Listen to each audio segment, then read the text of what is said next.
Welcome to Radha channel. ನೋಡಿ friends, ನಾನು ಕಾಟು ಮಾವಿನ ಪಲ್ಯ ಮಾಡಿ ತೋರಿಸ್ದೆ.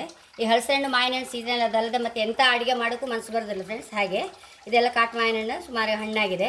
ಇದು ನೋಡಿ ಹೀಗೆ ಚೊಟ್ಟು ತಗೊಂಡು ಹೀಗೆ ಹೀಗೆ ಗಾಯ ಮಾಡಿ ಇಟ್ಕೊಳಕ ಎಲ್ಲ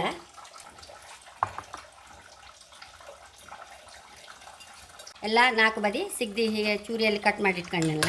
ಈಗ ಒಗ್ಗರಣೆ ಮಾಡ್ಕೊಂಬ ಫ್ರೆಂಡ್ಸ್. ಎಣ್ಣೆ ಹಾಕೊಂಬ ಫ್ರೆಂಡ್ಸ್. ಒಂಚೂರು ಸಾಸಿವೆ ಹಾಕೊಂತ ಇದ್ದೆ.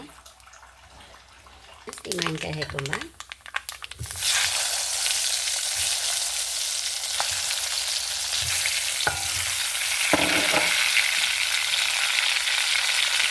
ಒಂಚೂರು ಅರಿಶಿಣ, ಒಂಚೂರು ಬೆಲ್ಲ, ರುಚಿಗೆ ತಕ್ಕಷ್ಟು ಉಪ್ಪು ಹಾಕಿ ಒಂಚೂರು ನೀರು ಹಾಕಿ ಒಂದ್ಸಲ ಮಚ್ಚಿಕೊಂಡು ಹೀಗೆ ಮುಚ್ಚಿಟ್ಬಿಡುವ ಫ್ರೆಂಡ್ಸ್.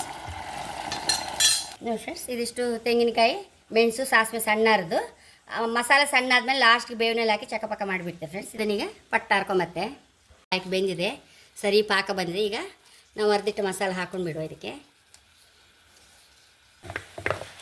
ಫ್ರೆಂಡ್ಸ್, ಈಗ ಒಂಚೂರು ರೋಸ್ಟ್ ಮಾಡ್ಕೊಂಬ. ಮಸಾಲೆ ಎಲ್ಲ ಒಳಗೆ ಮಾವಿನಕಾಯಿ ಒಳಗೆ ಹೋಗುವಷ್ಟು ಒಂಚೂರು ಬಿಸಿ ಮಾಡಿಕೊಂಡ್ರೆ ಸಾಕು.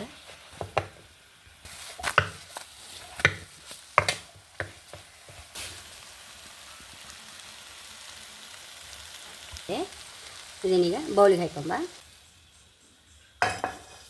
ನೋಡಿ ಫ್ರೆಂಡ್ಸ್, ಎಷ್ಟೋ ರುಚಿಯಾದ ಕಾಟು ಮಾವಿನ ಹಣ್ಣಿನ ಪಲ್ಯ ರೆಡಿಯಾಗಿದೆ. ದೋಸೆಗಾಯಿಲಿ, ಗಂಜಿಗಾಯಿಲಿ, ಅನ್ನಕ್ಕೆ ತುಪ್ಪ ಹಾಕಿ ಊಟ ಮಾಡೋಕ್ಕೆ ಎಲ್ಲದಕ್ಕೂ ಹೈ ಕ್ಲಾಸ್ ಟೇಸ್ಟ್ ಫ್ರೆಂಡ್ಸ್ ಇದು ಈ ಪಲ್ಯ.